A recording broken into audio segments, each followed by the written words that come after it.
సమాజంలో స్వీపర్లను పారిశుద్ధ్య కార్మికులను చిన్నచూపు చూస్తూ ఉంటారు. కొంతమంది వారి పట్ల చులకనాభావంగా వ్యవహరిస్తూ ఉంటారు. కానీ కొన్ని ప్రభుత్వ శాఖల్లో పనిచేసేటువంటి స్వీపర్లకి ఐఏఎస్లు ఐపీఎస్ల కన్నా కూడా ఎక్కువగా శాలరీ వస్తుంది అంటే మీరు నమ్మగలరా? నేను చెప్పేది అక్షరాల 100కి 100% నిజం.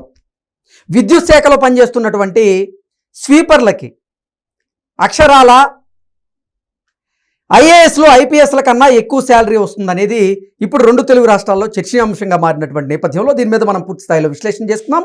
ప్రస్తుతం మనతో పాటున్నారు ఎల్పిడిఓ వ్యవస్థాపకులైనటువంటి సంగం మల్లేశ్వరి భరత్ గారు. వారితో మాట్లాడదాం. భరత్ గారు నమస్తే అండి. నమస్తే అండి. ఎలా ఉన్నారు? ఫైన్ అండి. భరత్ గారు, నిజంగా సమాజంలో స్వీపర్లను కానీ పారిశుద్ధ్య కార్మికులను కానీ కొంతమంది చిన్నచూపు చూస్తూ ఉంటారు, వారి పట్ల చులకనాభావంతో వ్యవహరిస్తూ ఉంటారు. అయితే ప్రభుత్వ శాఖల్లో పనిచేసేటువంటి కొంతమంది స్వీపర్లకి ఇప్పుడు ఐఏఎస్లు ఐపీఎస్ల కన్నా కూడా ఎక్కువ శాలరీ వస్తుందనేటువంటి వార్త 2 తెలుగు రాష్ట్రాల్లో చర్చనీయాంశంగా మారింది. దీని మీద మీ విశ్లేషణ ఏంటండి? రైట్ కృష్ణ గారు, లోకల్ ప్రొడక్ట్ డెవలప్మెంట్ ఆర్గనైజేషన్ స్థాపించినప్పటి నుంచి పారిశుద్ధ కార్మికులు కాదు, పారిశుద్ధ కళాకారులను మేము వాళ్ళని పిలుచుకుంటాం, వాళ్ళని మేము ఎప్పుడు కూడా గౌరవిస్తుంటాం. మీరు గత కొద్ది సంవత్సరాలుగా మీరు చూసినట్టయితే, ఎందుకంటే ఒక కలెక్టర్ వారం రోజులు రాకున్నా ఇంటి నుంచి వర్క్ చేసినా కానీ కూడా తన విధులు నిర్వహించవచ్చు. కానీ కళాకారులైనటువంటి పారిశుద్ధ కళాకారులు కనుక ఒక్కరోజు రాలేదంటే నగరాలు ఎలా ఉంటాయి అనేది మీరు ఒకసారి ఆలోచించుకోవాలి. నంబర్ 1.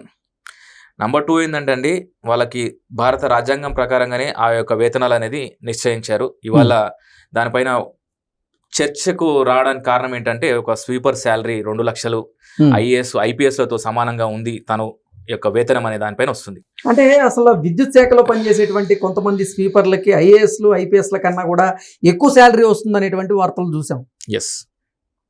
సో వాళ్ళకు క్రమక్రమంగా పిఆర్సీస్ ప్రకారంగా వస్తున్నటువంటి వేతనం అండి, రాజ్యాంగ పరంగా వస్తున్నటువంటి వేతనం, గౌరవ వేతనం. సో అది స్వీపరే ఉండొచ్చు, లేదు అంటే ఐఏఎస్ఏ ఉండొచ్చు. సో రాజ్యాంగ పరంగా వస్తున్నటువంటి వేతనాన్ని మనమందరం కూడా స్వాగతించాలి విషయం అది. ఎందుకంటే ఇవాళ ఒక చిన్న గవర్నమెంట్ ఆఫీసులో ప్యూన్ దగ్గర నుంచి సెక్రటేరియట్లో ప్రిన్సిపల్ సెక్రటరీ దాకా నాకు గవర్నమెంట్ జాబ్ రావాలనేసి తప్పిస్తుంటారు 140 కోట్ల జనాభా కలిగినటువంటి భారతదేశంలో. ఇవాళ ప్రపంచం మొత్తంలోనండి మన భారతదేశ గవర్నమెంట్ జాబ్కున్నట్టు వాల్యూ ఇవాళ ఎలా అంటే, నీకు H1B వీసా కావాలా, లేకపోతే మన ఇండియాలో గవర్నమెంట్ జాబ్ కావాలా అంటే నాకు గవర్నమెంట్ జాబ్ కావాలనే యువత ఎక్కువ ఉన్నారు. ఎందుకంటే ఇందులో ఒక్కసారి ఎంటర్ అయ్యారు అంటే వాళ్ళ లైఫ్ లాంగ్ వాళ్ళు ఆలోచించని అవసరం లేదు. అలాంటి ఉద్యోగం మన ప్రభుత్వ రంగానికి సంబంధించినటువంటి జాబ్స్. సో మీరు చూడండి, గవర్నమెంట్ రంగంలో ఉన్నటువంటి వెసులుబాటు కానివ్వండి, ఎక్కడ కూడా ప్రపంచంలో మీకు ఎక్కడ కూడా లేనటువంటి వెసులుబాటు మన దగ్గర ఉందండి.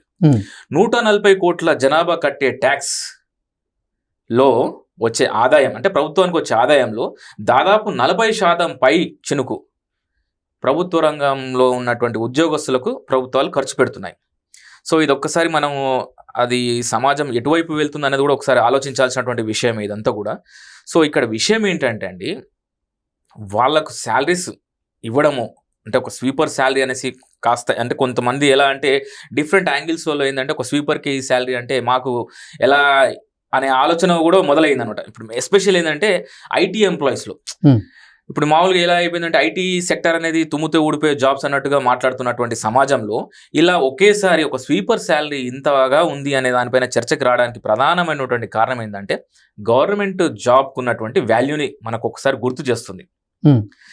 So local product development organization ద్వారా కోరేది ఏంటంటే అండి, ప్రభుత్వాలను కానివ్వండి, ప్రజాప్రతినిధులను కానివ్వండి, ప్రభుత్వ అధికారులను కానివ్వండి, ప్రభుత్వ రంగానికి సంబంధించినటువంటి అంటే ప్రజలకు నిత్యం అవసరమైనటువంటి లైక్ ఆర్టీసీ సంస్థ కానివ్వండి, లేకపోతే విజయ పాల్ కానివ్వండి, లేకపోతే విజయ ఆయిల్స్ కానివ్వండి, ఇలాంటి సంస్థలకు సంబంధించినటువంటి వాటిల్లో ప్రభుత్వ రంగానికి సంబంధించినటువంటి ఉద్యోగస్తులు వాళ్ళు పాలు పంచుకోవాలి. ఎందుకంటే ఇవాళ మీకు వచ్చే వేతనము ప్రజల నుంచి వచ్చే పన్ను నుంచి మీకు కడుతున్నారు. సో మీకు ఆ శాలరీ తీసుకుంటున్నారు కాబట్టి శాలరీకి తగ్గట్టుగా మీరు న్యాయం చేస్తున్నారా లేదా అనేది ఆలోచించుకోవాలి. కొన్ని రంగాలలో ఉన్న వాళ్ళైతే వాళ్ళకి శాలరీ అనేది సేవింగ్స్ అనుకుంటున్నారు, పై వచ్చింది వాళ్ళకి ఇన్కమ్ అనుకుంటున్నారు. సో వాటి గురించి మనం పెద్దగా మాట్లాడాల్సిన అవసరం లేదు ఇప్పుడు. సో ప్రభుత్వ రంగ సంస్థలలో పనిచేస్తున్నటువంటి వ్యక్తులు, శాలరీస్ తీసుకుంటున్నటువంటి వ్యక్తులు నేను కోరేది ఏంటంటే, ఇవాళ మీకు ఆ ఉద్యోగం రావడానికి ఎంతో మంది ప్రాణత్యాగంతో కూడినటువంటి వ్యవహారం అదంతా కూడా. సో వాళ్ళకి మీరు విలువనివ్వాలి అని అంటే వారంలో 5 రోజులు మీరు చేనేత రంగానికి సంబంధించిన చేనేత వస్త్రాలను ధరించాలి అని డిమాండ్ చేస్తుంది. గత కొద్ది రోజులుగా కాదు, కొద్ది సంవత్సరాలుగా డిమాండ్ చేస్తున్నటువంటి విషయం.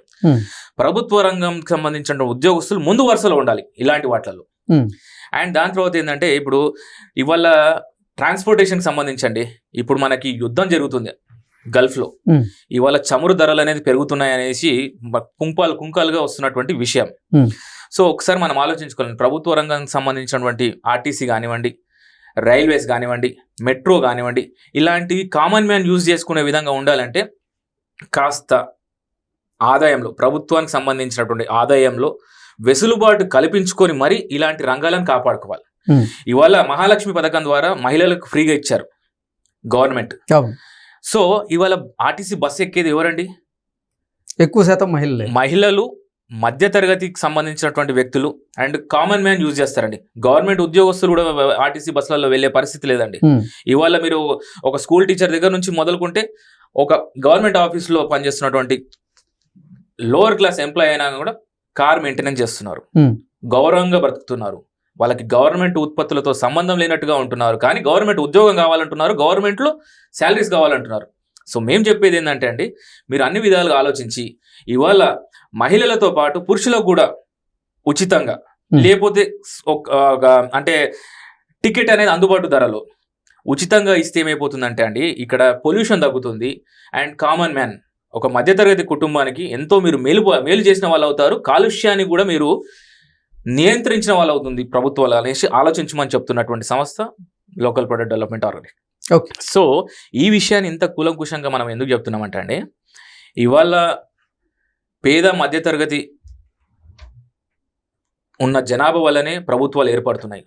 వాళ్ళ గురించి మీరు ఆలోచించాలనేసి కోరుతున్నామండి. ఎందుకంటే ఇవాళ ప్రభుత్వ రంగానికి సంబంధించినటువంటి ఆదాయంలో ఇలాంటి రంగాలను కాపాడుకునేసి, ఎస్పెషల్లీ ఏంటంటే ప్రభుత్వ రంగంలో ఉన్నటువంటి ఉద్యోగస్తులు, మరొకసారి చెప్తున్నానండి, పదే ఎక్కడ ఏ సమావేశంలో అయినా కూడా ఈ విషయాన్ని లేవదీస్తున్నాం. ఈ విషయం గురించి మనం మాట్లాడుతున్నాం. ఏంటంటే ప్రభుత్వ రంగానికి సంబంధించినటువంటి ఉద్యోగస్తులు, మీరు యూనిఫామ్ అనుకోండి, లేకపోతే గౌరవ సూచకంగా అనుకోండి, చేనేత వస్త్రాలను ధరించి చేతి వృత్తులను మీరు కాపాడుకున్న వాళ్ళు అవుతారు. తద్వారా అక్కడ లోకల్లో ఉన్నటువంటి ఎంప్లాయ్మెంట్ని మీరు క్రియేట్ చేసిన వాళ్ళు అవుతారు. అదొక కార్యక్రమాన్ని ముందుకు తీసుకెళ్ళండి. అండ్ ఇలా కుంటుతున్నటువంటి సంస్థలను మీరు ఒకసారి ఆలోచించి వాటికి మీరే తోడ్పడాలి, ముందు వరుసలో ఉండాలి. ఎందుకంటే ఇలా 100% ప్రజల పన్నుతో వచ్చేటువంటి మీ శాలరీస్లో 40 నుంచి 45% ఆదాయాన్ని ప్రభుత్వ రంగ ఉద్యోగస్తులకే ఖర్చు పెడుతుంది ప్రభుత్వం. కాబట్టి ప్రభుత్వ రంగ సంస్థలలో ఉన్నటువంటి ఉద్యోగస్తులు ముందు వరుసలో ఉండేసి ఈ యొక్క ఆలోచనని ముందుకు తీసుకెళ్తారని ఆశిద్దామండి. Okay sir, thank you.